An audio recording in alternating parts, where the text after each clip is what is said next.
Minamahal nating mga kapatid, isang mapagpalang araw sa ating lahat. Ngayon ay sisilipin natin ang isang dasal kay San Miguel na madalas nakakaligtaan ng marami.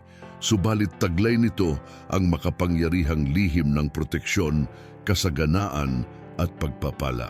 Sa bawat taimtim na pagbigkas nito, tinatawagan natin ang dakilang puwersa ni Arcangel Miguel, ang ating mapagkalingang tagapagtanggol, upang pagtagumpayan ang anumang panganib at hamon. Alam niyo ba na ayon sa mga pag-aaral, 84% ng populasyon sa buong mundo ay naglalahad ng kanilang pananampalataya sa isang relihiyon? Sa 2 bilyong Kristiyano, 32%. Kasunod ang 1.6 bilyong Muslim, 23%, 1 bilyong Hindu, 15%, at 500 milyong Budista, 7%. Subalit marami sa ating puso ang napapagkaitan pa rin ng ganap na karanasan ng banal na proteksyon at kabutihan dahil sa nakalimutang mga ritual at panalangin. Ngayon, channeled mula mismo sa inspirasyon ni Arcangel Miguel, bubuksan natin muli ang yaman ng dasal na ito. Kung bakit ito dapat maging bahagi ng ating araw-araw na buhay, paano nito pinalalakas ang ating espiritu, at kung paano tayo binibigyan ng matibay na kanlungan sa gitna ng unos.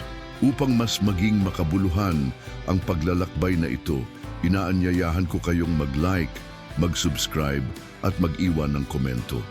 Isulat sa ibaba, ako'y pinagpala ng Anghel Miguel, sapagkat sa bawat inyong pahayag, tumutulong kayong maikalat ang mensahe ng pag-asa at kabutihan sa mas maraming puso.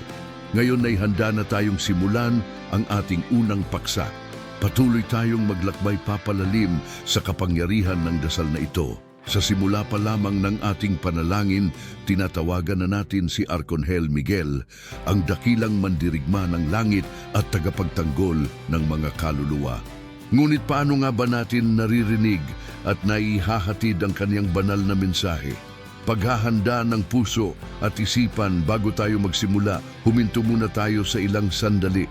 Isara ang iyong mga mata, huminga ng malalim at pakawalan ng mga alalahanin. Sa katahimikan, maririnig natin ang mahina ngunit matatag na bulong ni San Miguel na parang banayad na ihip ng hangin na sumisipol sa ating kaluluwa. Pag-channeled sa pamamagitan ng panalangin sa bawat salita ng dasal, itinutulak natin ang ating intensyon ng buong tapang. Hindi ito basta resitasyon, ito'y isang tulay na nag-uugnay sa mundo ng tao at mundo ng banal. Kapag sinasambit mo ang bawat linya ng may taus-pusong pananalangin, unti-unti mong pinapatalas ang iyong pakiramdam sa presensya ni San Miguel. Pagkilala sa mga senyales, maaaring makaramdam ka ng malamig na simoy sa paligid o biglang maramdaman ang pag-angat ng espiritu, isang pakiramdam na para bang may nakapakpak na humahagod sa iyong balikat. Huwag itong katakutan, tanda ito na nakikinig si San Miguel at nais makipag-ugnayan. Panuntunan sa mas malalim na koneksyon, tamang panahon at lugar, pumili ng tahimik na oras, maaaring bago matulog o sa madaling araw. Simbolo ng pananalangin, maglagay ng isang kandila at imahe ni San Miguel upang mas buo ang iyong konsentrasyon. Tiyak na layunin. Bago simulan, itanong sa iyong sarili, ano ang aking pinakakailangan ngayon? Proteksyon, gabay o kapayapaan? Bahagyang katatawanan, huwag mag-alala kung unang subok ay tila parang pagbabasa ng script. Normal iyon, tuloy-tuloy lamang ang iyong panalangin. Parang nag-memorize ka lang ng sayaw, sa pag-uulit ay mas tatag ang iyong loob at mas lalalim ang koneksyon. Sa mabilis na agos ng ating pang-araw-araw na buhay, madalas nating nakakalimutan ang simpleng sandali ng panalangin, lalo na ang makapangyarihang dasal kay San Miguel na ito. Ngunit, bakit nga ba napakahalaga nito? At ano ang lihim na kapangyarihan na nag-aantay sa atin? Pagbubukas ng espiritual na pintuan ng taimtim na pagbigkas ng panalangin na ito ay parang susi na kumakatok sa pintuan ng langit. Kapag bukas ang ating puso, Naririnig ni San Miguel ang bawat hiling at nagkakaroon tayo ng direktang linya sa kanyang proteksyon at gabay. Pagpapalakas laban sa mga espiritual na hamunayon sa mga espiritual na dalubhasa. Higit sa 70% ng mga mananampalataya ang nakararanas ng panloob na takot at pag-aalinlangan sa kanilang pananampalataya. Isa itong bakas na kulang tayo sa tamang sandata ng panalangin. Sa pamamagitan ng dasal na ito, nakakatanggap tayo ng lakas na panloob na panlaban sa takot, depression at negatibong enerhiya. Pagtuklas sa nakabaong biyaya, maraming biyaya ang nakatago sa simpleng pagbigkas nito, mula sa pang-araw-araw na proteksyon ng pamilya hanggang sa kalinawan ng pag-iisip at kapayapaan ng loob. Kapag natutunan nating gamitin ang bawat linya ng may tiwala, napapatigil natin ang takbo ng takot at pinapalitan ito ng katiyakan at kapanatagan. Bakit ito madalas nakakaligtaan? Pagod at distraksyon. Ang modernong mundo ay puno ng ingay. Nahahadlangan ang tahimik na sandali para makipag-ugnay sa banal. Hindi malinaw na layunin. Kung hindi natin alam ang eksaktong benepisyo, nawawala ang motibasyon na maglaan ng oras. Kakulangan sa gabay. Marami ang hindi nakakasunod sa tamang pagkakasunod-sunod o intensity ng pagbigkas, kaya nawawala ang tamang resonance ng dasal. Paano natin mabubuhay ang kapangyarihan nito? Intensyong malinaw. Bago magsimula, sabihing malinaw ang iyong intensyon, proteksyon, pagpapagaling o paggabay. Consistency. Gawin itong bahagi ng iyong araw-araw kahit 5 minuto lang bawat umaga o gabi upang masanay ang iyong espiritu sa kanyang presensya.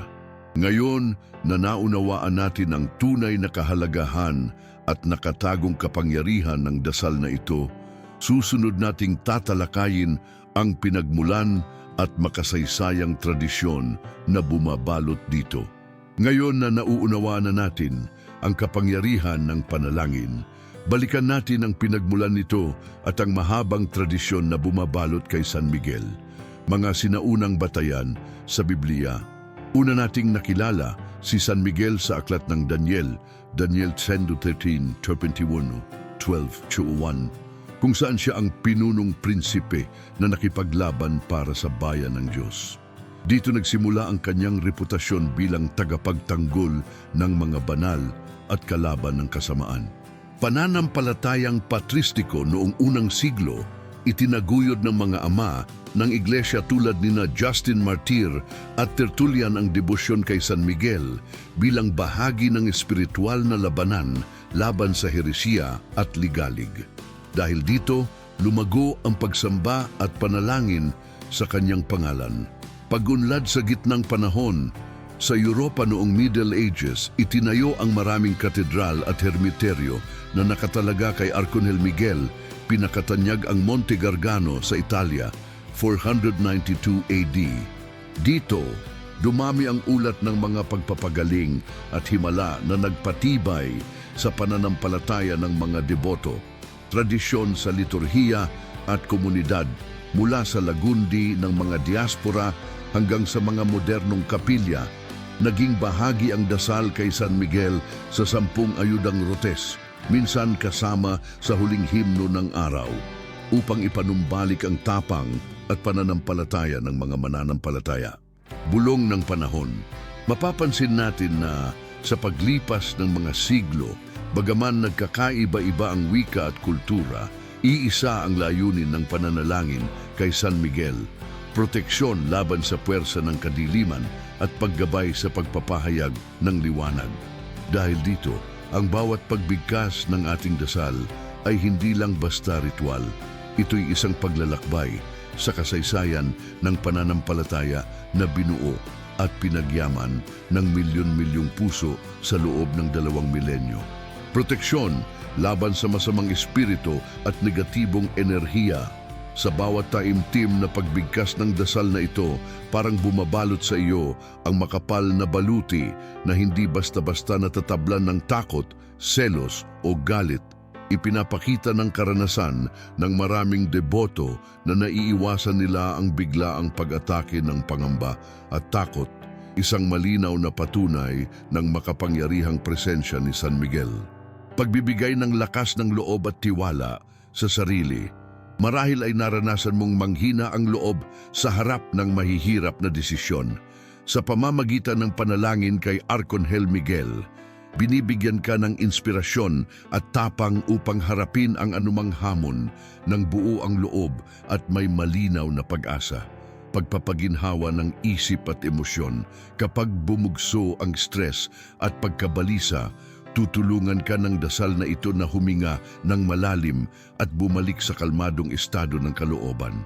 Marami ang nagsasabing pagkaraan ng ilang ulit na pagbigkas, unti-unti nilang nadarama ang kapayapaan sa puso, parang malamig na simoy sa gitna ng init ng problema.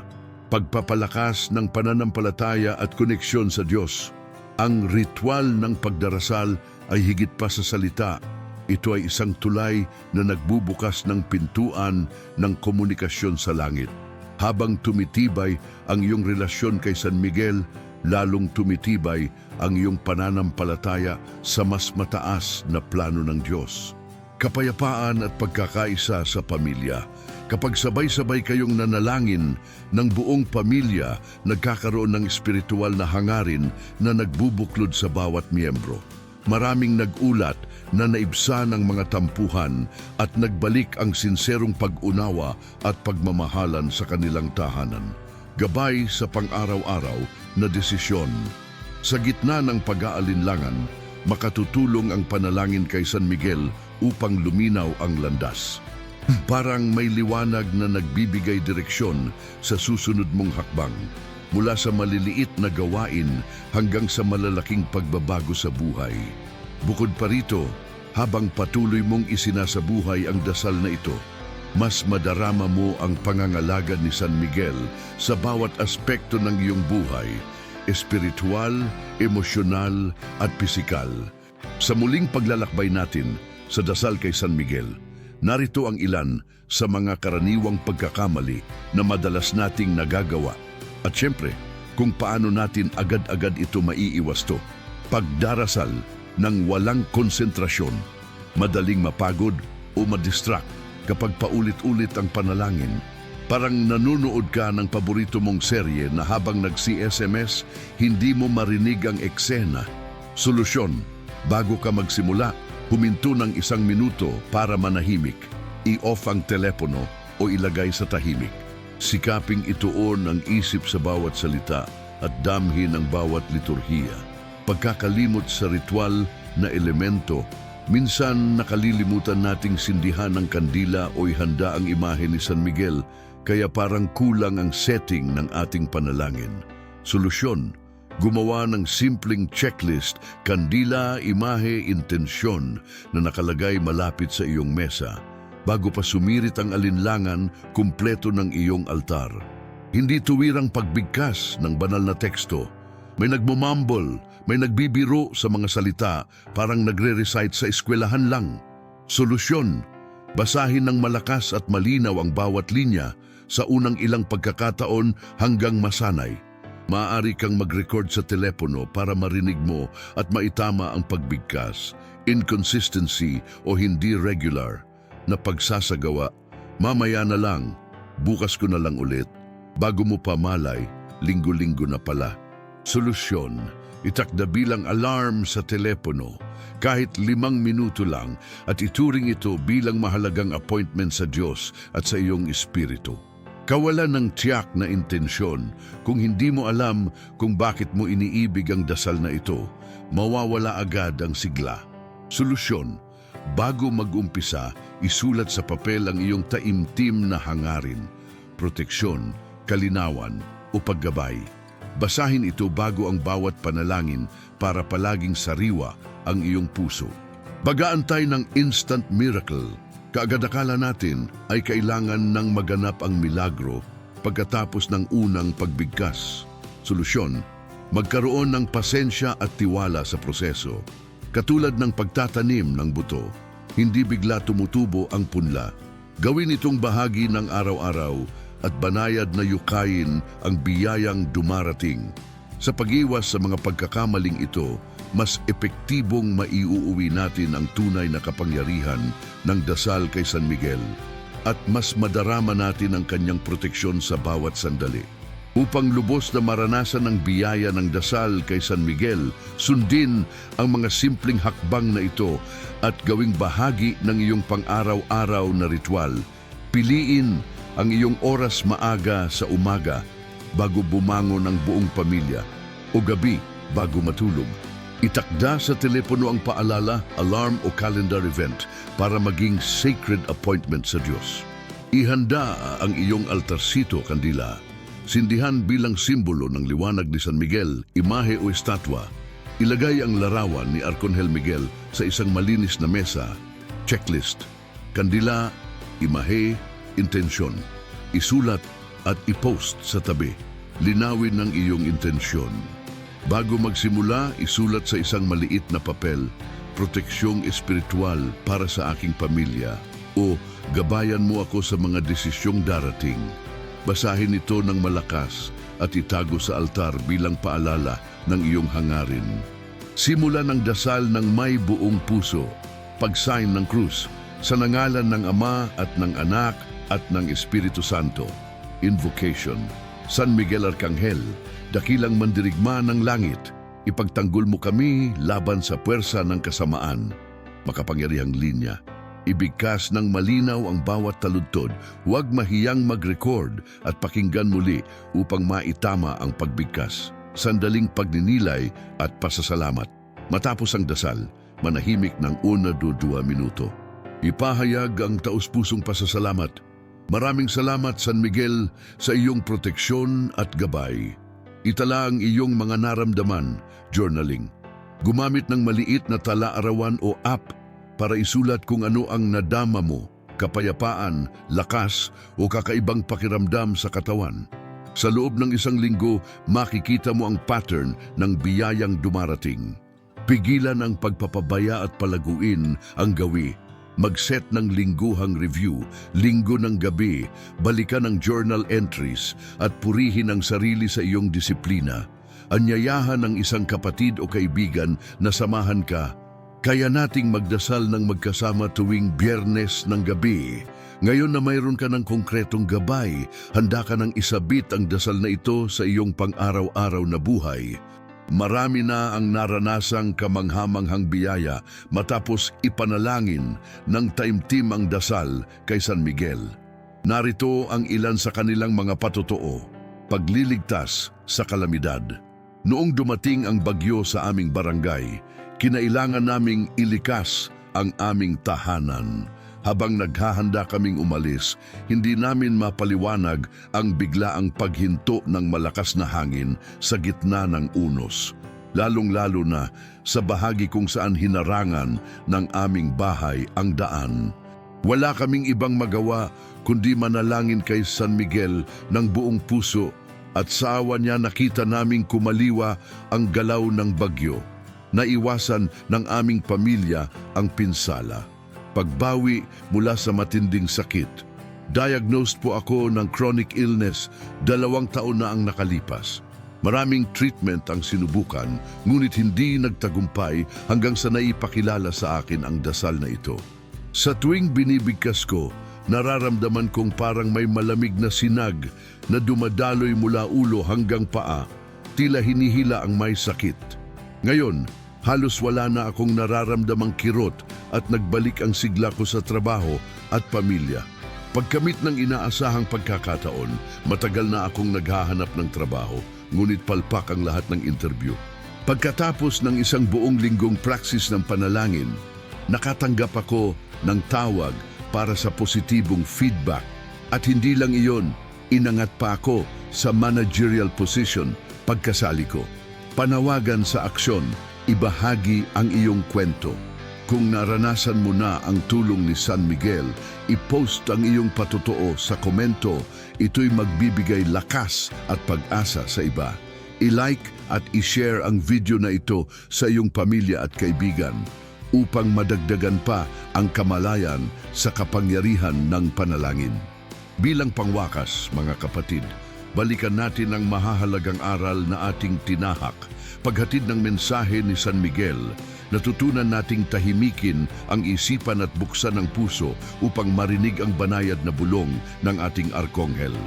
Lihim na kapangyarihan ng dasal, napagtanto natin na ang simpleng pagbigkas ay nagbubukas ng espiritual na pintuan, nagbibigay lakas laban sa pagkalito at pananalig sa kanyang proteksyon. Pinagmulan at tradisyon, hinangaan natin ang mayalab na kasaysayan mula sa Biblia hanggang sa mga katedral ng gitnang panahon, patunay ng di matitinag na debosyon kay San Miguel. Mga benepisyo at proteksyon, maramdaman ang kapanatagan, lakas ng loob, at pagkakaisa sa pamilya kapag taimtim nating ginawa ang dasal. Pag-iwas sa pagkakamali, natutunan nating panatilihing malinaw ang intensyon, regular ang practice, at maiwasan ang distraksyon. Hakbang-hakbang na gabay, inilatag natin ang konkretong ritual, altar, kandila, journal at checklist upang maging pang-araw-araw na sandigan ang panalangin. Patotoo ng himala, naging saksi tayo sa mga kwentong nagliligtas sa bagyo, nagpapagaling ng karamdaman at nagbubukas ng pintuan sa matagal na inaasam na oportunidad. Ngunit higit sa lahat, ang diwa ng pananalangin kay San Miguel ay nasa ating puso at kilos araw-araw. Kaya ngayon, minamahal kong kapatid, inaanyayahan kitang mag-comment ng So Abensuado Peloanjo Miguel sa ibaba. Ito'y magpapalakas ng ating komunidad at magpapalaganap ng biyaya sa bawat pusong naghahangad ng proteksyon. Huwag kalimutang mag-like, mag-share at mag-subscribe upang mas marami pa tayong mapaglingkuran sa liwanag ng Arkonghel Miguel. Manalig tayo sa kanyang espada ng liwanag at patuloy nating ipanalangin ang ating Diyos na nagbibigay ng tapang, gabay at wagas na pagmamahal.